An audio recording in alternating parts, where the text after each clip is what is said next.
Don't learn it the hard way like I did. If you know, you know. If you've ever taken a Jeep out of a Cherokee, or taken a Jeep out of a Cherokee, stuck in the box. There's that little knob at the top. It doesn't have threads on it. If you're doing it by yourself, it's gonna be a struggle, but you'll get it. If you have help, you can ask to come help.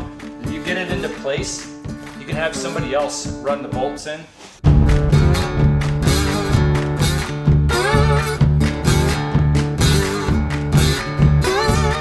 Welcome back out to the shop. We're back at it on this Betsy Ross Jeep project. Tonight I am going to be working on steering boxes and steering boxes. So if you know anything about Jeep Cherokees and you've ever taken a steering box out, you know it's got some problems.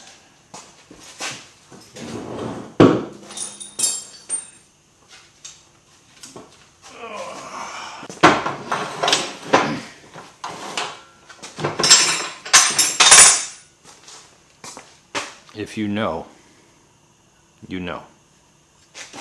And if you don't, well, you're about to find out.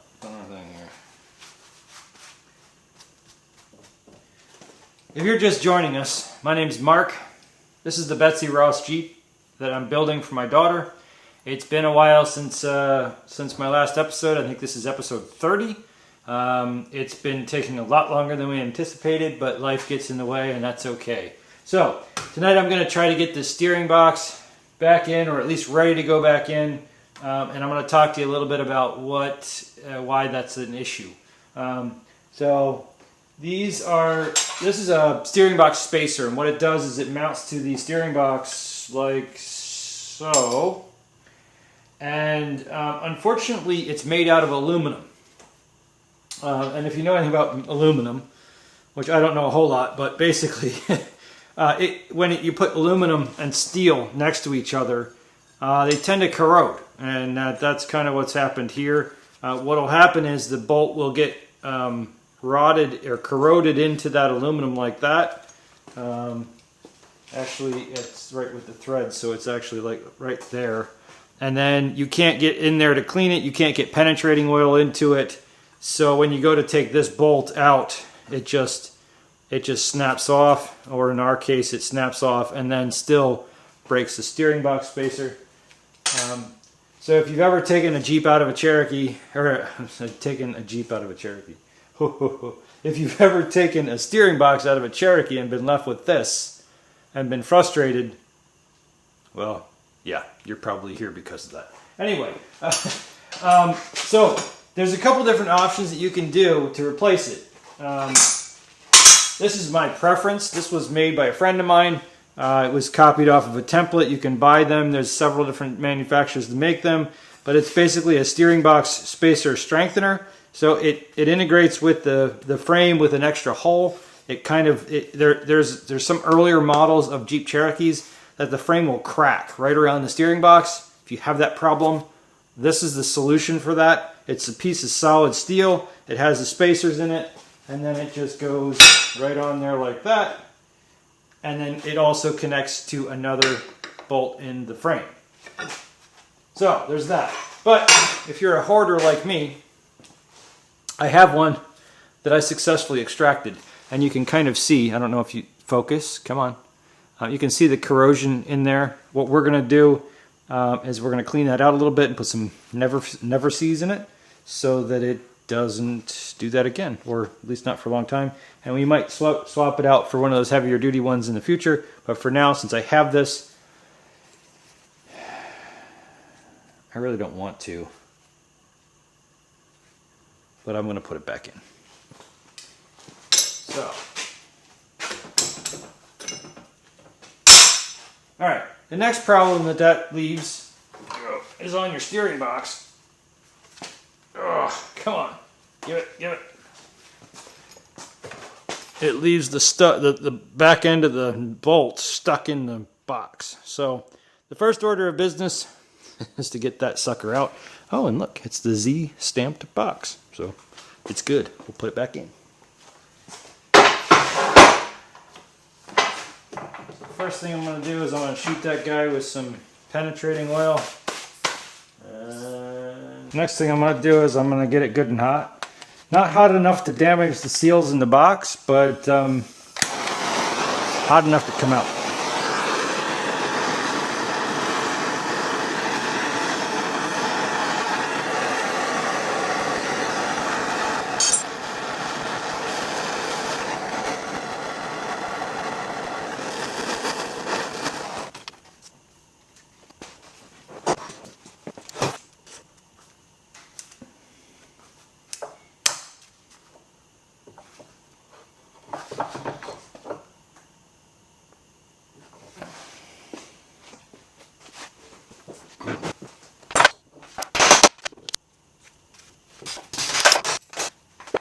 I got it clamped down now.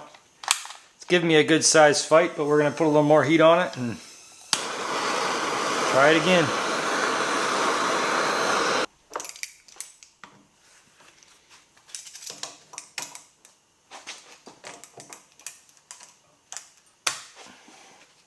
So now we just work it back and forth here. Work it back and forth. Work it, work it, work it. And then hopefully now we can sort of back that guy out.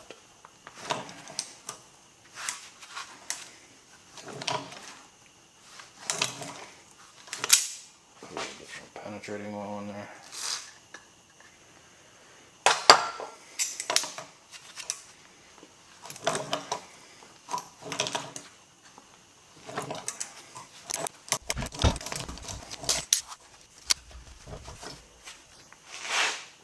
And there you go. That is how you get the bolt, broken bolt, out of the steering box. Now we're just going to take a look at these guys. They look pretty nasty, so I think what we're going to do is we're going to hunt through our bolt bin and see if we can find some replacements. Obviously we got to find at least one replacement. Maybe we can find some nicer of these too.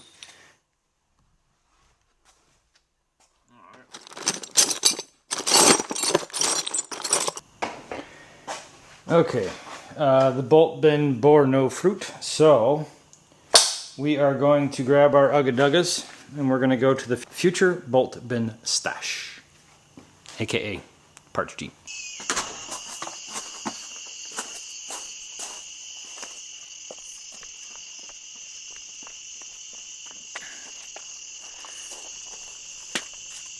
Alright, which one of you is coming with me tonight? Maybe you. That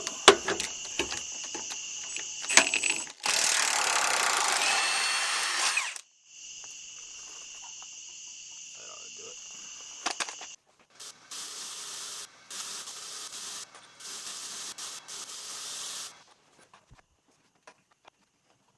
Okay, now we've got the bolts all cleaned up. The threads are all good. Made sure that all is good with the steering box. I cleaned it up a little bit. Make sure that it's pretty good shape. Like, again, this can all be done later on when the motor's in, but it's just easier to get at it. But I think I might throw this in the blast cabinet real quick and clean it up and then spray some paint on it so maybe it doesn't corrode next time. Stand by. Now you may be asking yourself, but Mark, if you know this is the answer to the problem, why are you putting the problem back in the Jeep? And let me explain. This is the answer to the problem, but it's a copy off of somebody else's design that a friend of mine made. Okay? Which is awesome, and I think it's great. But, A, it's not painted. Well, I'm painting the other one, but that's besides the point. B, if you look right here, the thickness of the spacer is not the same. So I've had this for a while with the intention of putting it on my Jeep, and I need to trim down these guys. But instead of trimming them down, I decided I will make my own. I'll copy this template, I'll copy the copy, and I'll just make the right size spacer. I'm not doing that tonight. I don't have the time to do that tonight. I don't have the parts to do that tonight. And I still want this as a template. Even though I probably could use this or the other one as a template. I'm going to keep these two around, fix this, make another one, and so that I have multiple spares. And that other piece that I had here, it will do just fine in this Jeep. And until we start upgrading this Jeep past stock, it's not going to be a big issue just to put the stock one back in. And as long as you keep it from corrosion, it's not going to be a problem. Those bolts will come out next time I need to take that steering box out with any problem. And that's why. Alright, that looks a lot better.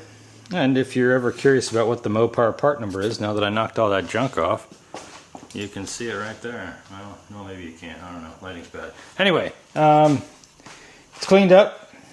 I'm going to throw some paint on there. Just kind of keep the corrosion down, and then we'll put it in. But we'll probably put it in tomorrow. I'm going to put some paint on it tonight. So we'll see you guys in a bit. Welcome back. It's the next day or two. Do I expect that paint to actually prevent it from corroding? No, not really. But that's okay.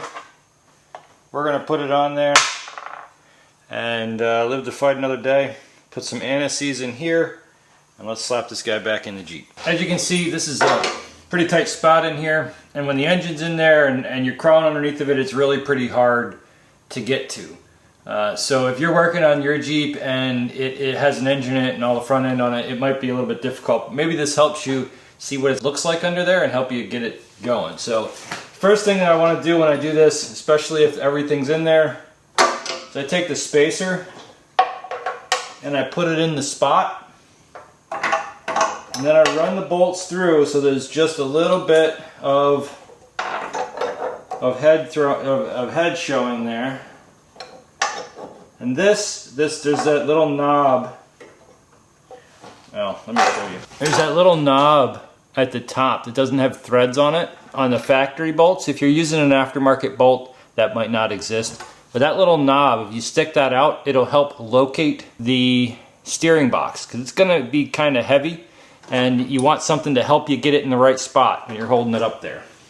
We'll leave that knob just hang out a little bit. We'll grab the steering box. And if you're doing it by yourself, it's going to be a struggle, but you'll get it. If you have help, you can ask to come help. You can have somebody else run the bolts in. But let's see what we can do here. Oh, yeah. Come on up in here.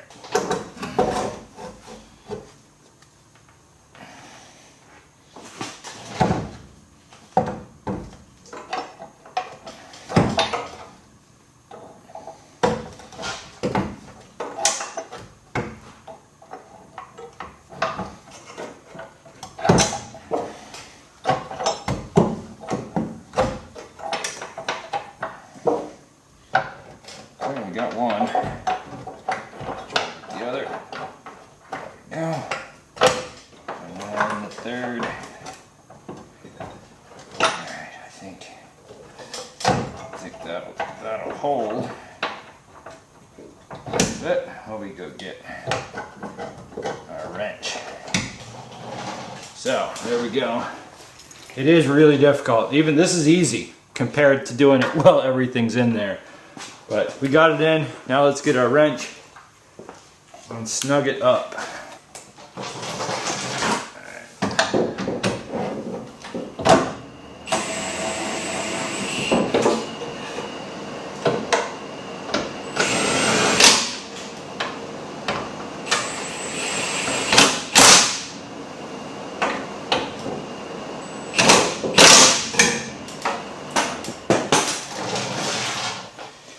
It's probably recommended that you put Loctite on the bolts, but I've never done that, and I've never had one come off. That doesn't mean that will always be the case. I don't know what the torque specs are on it, but I will look that up, and if I find it, I'll put it on the screen down below. The next thing I've got to do is reconnect this shaft, the lines, and put an engine in the Jeep. Shaft goes in from the inside out.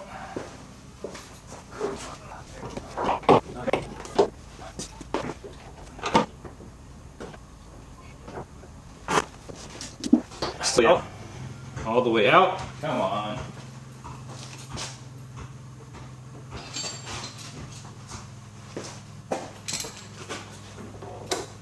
or else it won't slide past the notch.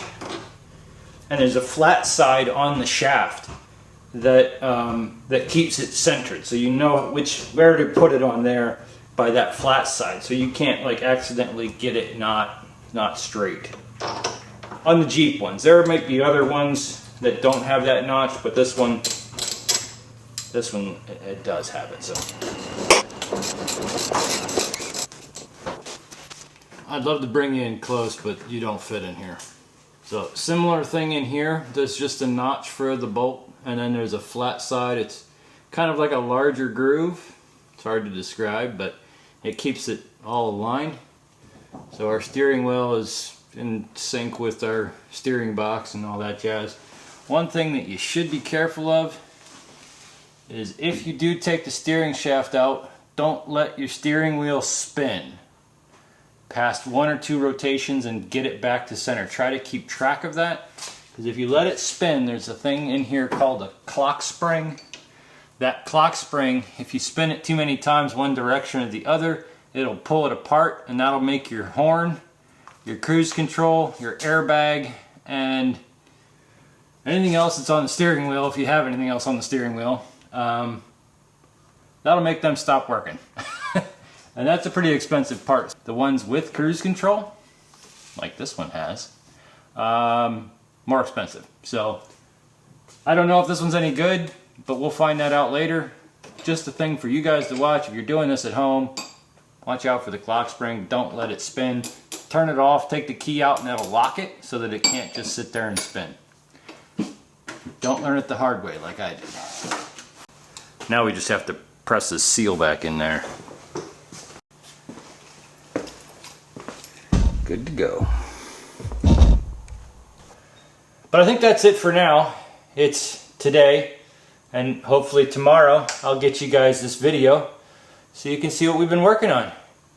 And that's just a little bit of progress, and the Betsy Ross Jeep will start coming back together. I really hope that the next couple of weeks I can get time to work on it and do little bits at a time until it's done. Thank you so much for stopping out. Hope you enjoyed this kind of a little bit of a how-to. If you have any questions or comments, stick them down below. And if you're not already subscribed, hit the subscribe button. We'd love to have you come back around. We'll see you on the next one. I forgot to mention, Mara's birthday was last month, so wish her a happy birthday in the comments. Thanks again for stopping.